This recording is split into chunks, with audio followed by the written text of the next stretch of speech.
घरेलू उपचार और सुखी जीवन चैनल पर आपका हार्दिक स्वागत है। दोस्तों, आज की इस वीडियो में जो नुस्खा हम आपको बताने जा रहे हैं वो आपकी सांस से जुड़ी हुई हर बीमारी को दूर कर देगा।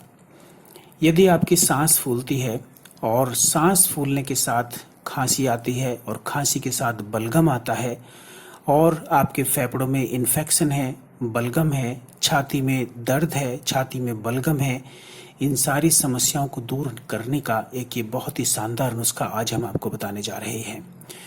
दोस्तों, ऐसा क्यों होता है?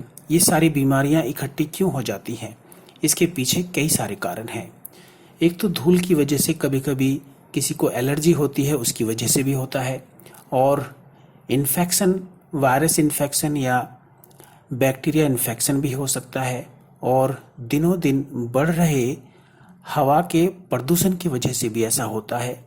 और आजकल पूरी दुनिया में जो महामारी के रूप में बीमारी फैली हुई है, एक ये भी बहुत बड़ा आज के दौर में ये भी सबसे बड़ा कारण है।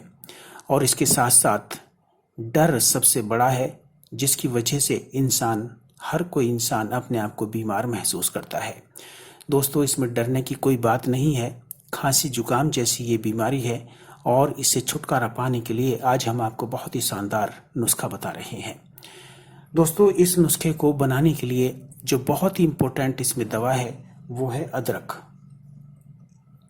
अदरक आपके किचन में जरूर मौजूद होगी, क्योंकि बहुत सारी सब्जियों को बनाने में, बहुत सारे व्यंजनों को बनाने में अदरक का इस्तेमाल किया जाता है। और अदरक हमारे किचन का एक बहुत ही इम्पोर्टेंट पार्ट है। अब आपको करना ये है, आप ध्यान से सुनिए और समझ लीजिए किस तरह से इस नुस्खे को बनाना है। आप 1 कप पानी ले लीजिए और उस पानी में आपको 5 दाने काली मिर्च के और 5 दाने लौंग के थोड़ा सा कूट कर डालना है। और इसके साथ में आपको थोड़ी सी अजवाइन भी डालनी है। ये 3 चीजें आप इसको हल्की सी कूट लीजिए और कूट कर उस पानी में इसको मिला दीजिए। पानी में मिलाने के बाद आप लेंगे फिर अदरक। अदरक का इतना बड़ा एक टुकड़ा ले लीजिए और उसको छिलका उतार कर उसको अच्छे से साफ करके कद्दूकस कर लीजिए और इसको भी पानी में डाल दीजिए। ठीक है। अब इसके बाद बचता है 4-5 पत्तियां आप तुलसी की डाल दीजिए और 4-5 पत्तियां आप डाल दीजिए इसमें पुदीने की। और इसको उबलने के लिए आप गैस के ऊपर रख दीजिए। दोस्तों, इसको अच्छे से उबाल दीजिए और जब ये उबल जाए तो गैस से इस पानी को उतार कर बाहर रख लीजिए और इसको छान कर 1 कप में कर लीजिए।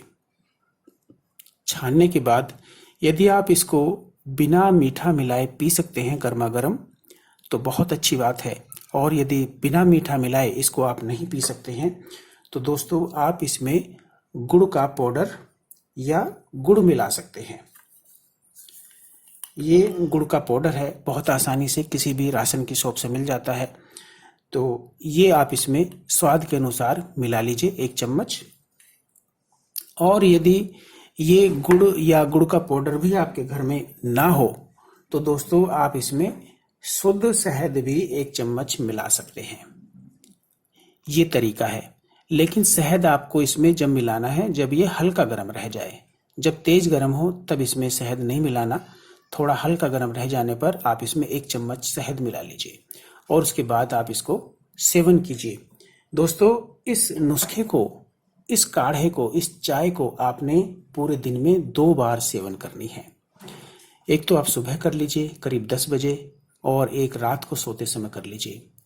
यकीन मानिए दोस्तों कि यदि आपने 3 दिन भी इसको कर लिया तो 3 दिन के अंदर सांस से जुड़ी आपकी सारी समस्याएं खत्म हो जाएंगी।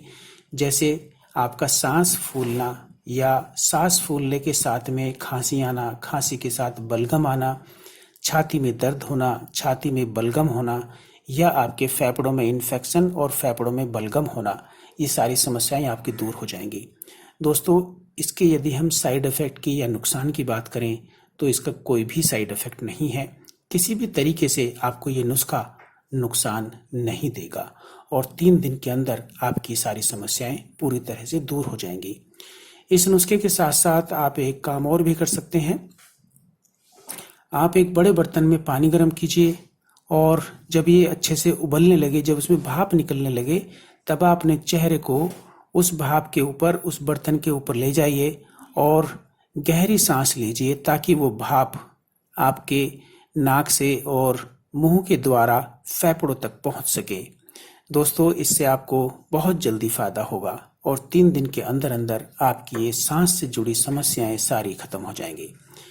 दोस्तों, आज के लिए सिर्फ इतना ही। हमारी ये वीडियो और बताया गया नुस्खा आपको अच्छा लगा हो तो हमारे इस चैनल को सब्सक्राइब करें, लाइक करें और दूसरे लोगों के साथ भी शेयर करें। हम जल्दी फिर लौटेंगे कुछ नए मर्ज और उनके आसान से उपायों के साथ। तब तक आप हंसते रहें, मुस्कुराते रहें और अपना ख्याल रखें।